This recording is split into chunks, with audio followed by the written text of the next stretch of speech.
Olá, turma do nono ano. Essa é a nossa segunda aula de História. Hoje nós vamos estudar sobre a República Oligárquica e o Tenentismo.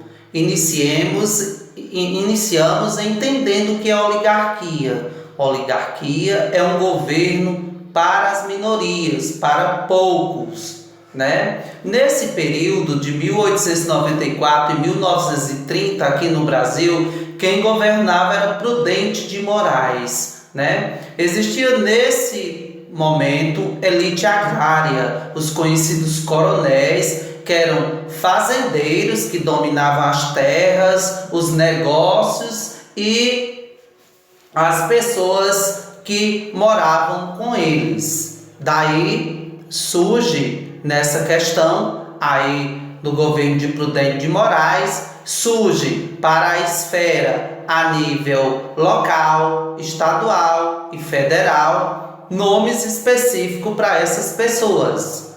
Na esfera local existia o coronelismo, né? Nos municípios ele trabalhava com a pressão popular, né? As pessoas viravam uma espécie de coisa na mão deles e ele praticava o clientelismo, atendendo os pedidos para que ele pudesse votar em quem ele quisesse.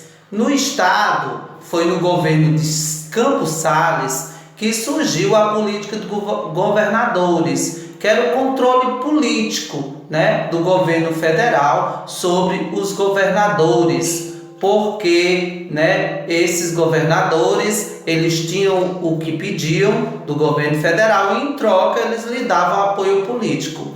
E a nível federal, a política café com leite. De um lado, São Paulo, por ser o maior produtor de café, e por outro, Minas Gerais, por ser o maior produtor de leite. Daí surgiu os acordos, né, de manipulação da política brasileira. Ora governava uma pessoa de São Paulo na presidência do Brasil e ora outro de Minas, né? Então essa alternância de paulistas e mineiros na República do Brasil culminou com a chamada República Oligárquica.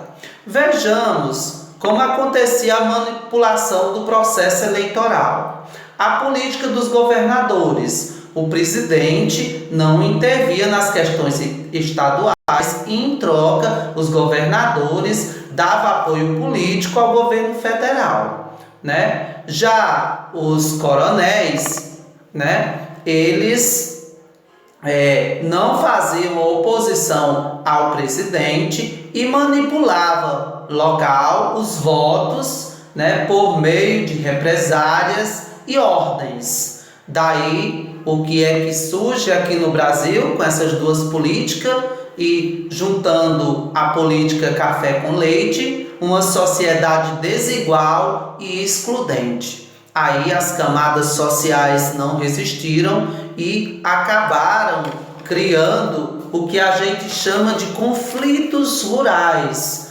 que são aqui os que eu vou nomear: Guerra de Canudos, né?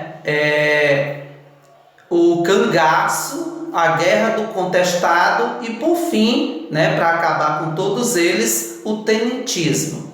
Vejamos aqui, de modo especial, os frutos da política café com leite, São Paulo e Minas. A Guerra de Canudos, que aconteceu em 1893, em 1897, na Bahia, né, demonstrou a questão da fome, da miséria, da seca e da violência. O líder foi Antônio Conselheiro, um enviado de Deus, né, que criou o povoado de Canudos, mas o governo reagiu com um grande massacre.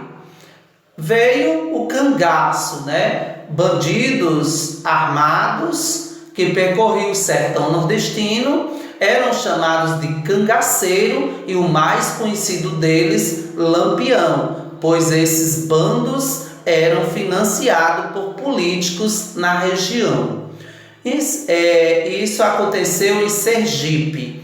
A Guerra do Contestado aconteceu na fronteira do Paraná e Santa Catarina no ano de 1912 a 1917. Foi por causa da construção de uma estrada de ferro que saía de São Paulo e ligava São Paulo ao Rio Grande do Sul. Muitas famílias foram penalizadas com essa construção e surgiu o líder José Maria de Jesus, que, muito mexido com a situação daqueles camponeses, criou uma comunidade para defendê-los, mas o governo expulsou todos os camponeses de lá. Por fim, aparece o tenentismo, que era uma luta de jovens oficiais, aqui o cangaço, aqui o contestado e aqui o tenentismo, que vai finalizar essa parte, onde os jovens eles lutavam contra o regime oligárquico e o fim das fraudes do processo eleitoral na República.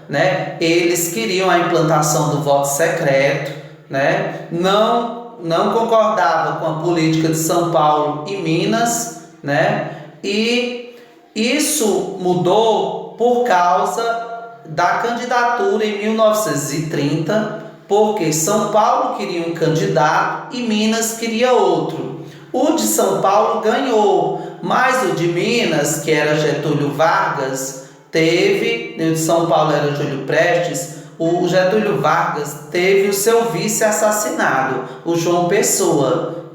Daí, em 1930, Getúlio, com apoio, promove um golpe, o primeiro golpe na história do Brasil, tá certo? Dentro dessa república.